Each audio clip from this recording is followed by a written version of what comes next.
The rumor that Evil, a former IWGP World Heavyweight Champion, may be heading to WWE should feel like a big deal. 15 years in New Japan Pro Wrestling, a former member of LIJ, Bullet Club, and the founder of probably the most polarizing faction in modern New Japan history, House of Torture, Evil has done a lot. Everything was evil. And yet, the immediate reaction from fans was noticeably skeptical amid, talk of him facing Rhea Ripley in an Io Sky on a pole match, which is really funny, obviously. But I don't think we can blame anyone, including myself, though, for feeling a bit trepidatious about a Japanese star heading to WWE. Because if history has taught us anything, it's that WWE has struggled, often spectacularly, to book Japanese talent on its main roster. From start-stop pushes to creative indifferences to misrepresentation, the pattern has repeated itself for decades. So if Evil is really WWE bound, the question really isn't what are they going to do with him, although that is one of them. It's really, why would this time be any different? So first off, let's look at how this played out time and time again. WWE's weird relationship with Japanese talent stretches way back. One of the earliest and most telling examples is Antonio Inoki, the guy who founded New Japan Pro Wrestling himself. Inoki technically held a version of WWE's World Championship lineage in 1979 after defeating Bob Backlund for it in Tokushima, Japan.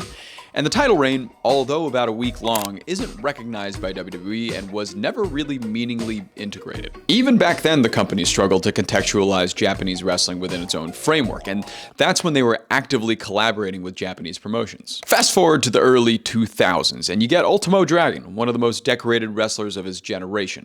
So WWE signed him, stripped him away of pretty much everything that made him special, and saddled him with presentation issues so severe that his run became forgettable almost immediately. This absolute stud held 10 titles simultaneously elsewhere and was reduced to nothing in the WWE system, but at least I did get to play him in Here Comes the Pain. And then there's KENTA, or during his WWE run, Hideo Itami.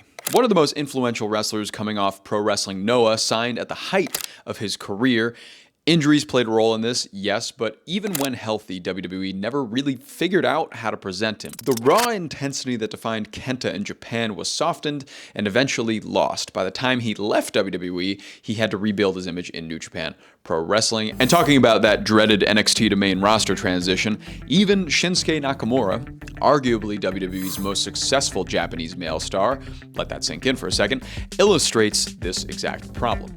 Nakamura won the Royal Rumble. He headlined a few pay-per-views and held multiple secondary titles, Intercontinental, US, he's done a couple. But at the same time, his pushes are constantly halted, his momentum repeatedly cools down, and he never really clicked after his jump from NXT to the main roster. WWE used Nakamura, but rarely invested in him for long periods of time. That feud with Jinder Mahal during SummerSlam still haunts me too. I'll admit though, some glaring exceptions come up through on the women's side. Asuka's undefeated NXT run was historic, but her main roster booking flipped and flopped like pancakes on a sundae. She was super dominant one month when she debuted and kind of background noise the next. Championships came and went, she's won some world titles, but often without any meaningful progression. She's had success, yeah, but never stability. She also won the Royal Rumble and immediately got upstaged by Ronda Rousey that night. She won the Money in the Bank and then got handed the title since Becky Lynch needed to go have a baby. It's been kind of weird for Asuka on the main roster. On a similar note, Kairi Sane, also a big star in Japan, has continually failed to gain any real momentum in her WWE tenure. Io Sky, though, we can talk about her in a bit. That's a good one. And that all kind of brings us to Evil. Evil is an absolute product of New Japan's system, shaped over a decade and a half. He debuted as a monster-style heavy hitter, evolved into a cunning heel, and eventually became the lead guy, as I said earlier, in House of Torture, a faction that is at least certainly talked about, for better or worse, mostly worse. Whether you love him or hate him though, Evil was central in New Japan's product. He really mattered. And in early January, Evil dropped the Never Openweight Championship to Aaron Wolf at Wrestle Kingdom 20. A symbolic moment that, in hindsight, feels like a curtain call a bit. I mean, if he leaves now, he's leaving having done pretty much everything he can do in New Japan. I didn't really expect him to leave anytime soon, but the timing does make sense. But the thing is here, WWE runs under a completely different ecosystem. The version of Evil that worked in Japan relies on being an absolutely devious smarm factory heel. And given his sports entertaining, let's run interferences every match type shtick, WWE might actually be a good place for him to shine a bit more. I'm just not too sure about his English level, but I imagine his trickery may not need too much in-depth promo work, but who knows. So what would WWE be hoping to do exactly with Evil? The optimistic answer, I don't do this often, is that WWE has changed significantly since taking on Shinsuke Nakamura over 10 years ago, for better or worse. The creative leadership has shifted under Triple H, there's more emphasis on factions, there are some long-term arcs going, and they can always use some more entertainment on the weekly shows because God knows they're kind of boring. And there is some precedence for Japanese stars actually doing well in WWE. Io Sky, someone Evil has been known to be close with, is the clearest counter-argument to the idea that WWE can't get Japanese wrestlers right.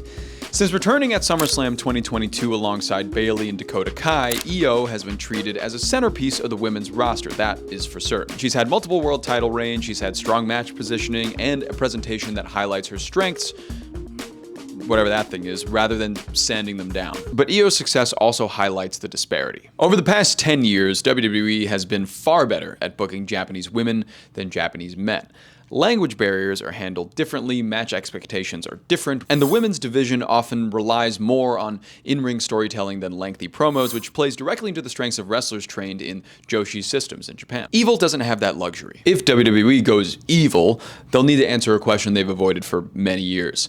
Can a Japanese male wrestler be positioned as a serious long-term threat without being simplified or stereotyped? The risks are obvious. Evil could still become another silent character, another mid-card heel, another comedy wrestler a la Akira Tozawa. But there is some opportunity that I'm seeing here. Evil's look translates, his gimmick translates.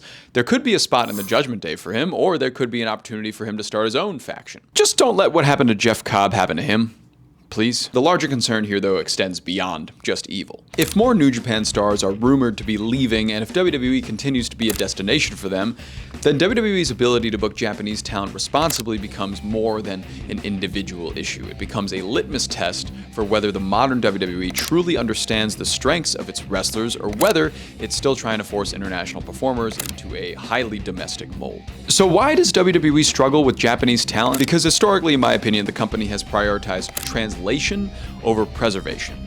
It tries to make wrestlers fit WWE rather than allowing them to use what made them desirable in the first place. When they're forced to fit in, all the nuance is lost, and wrestlers who were once irreplaceable in their previous companies become interchangeable. Evil's rumored move to the States brings that question back into the spotlight. If WWE gets this right, it could signal some long-awaited growth on their end. If they don't, it confirms what fans have feared for quite a while, that their system hasn't changed as much as it claims. Evil has already proven who he is in Japan. Now the real test is whether WWE can do anything meaningful with him and any other Japanese talent that make their way over. So what do you think? Can Triple H book Evil? Can WWE handle Evil? Is everything evil? Let me know in the comments, but until next time, I hope you had fun today, hope you learned something, and I'll see you. Ooh, chavo!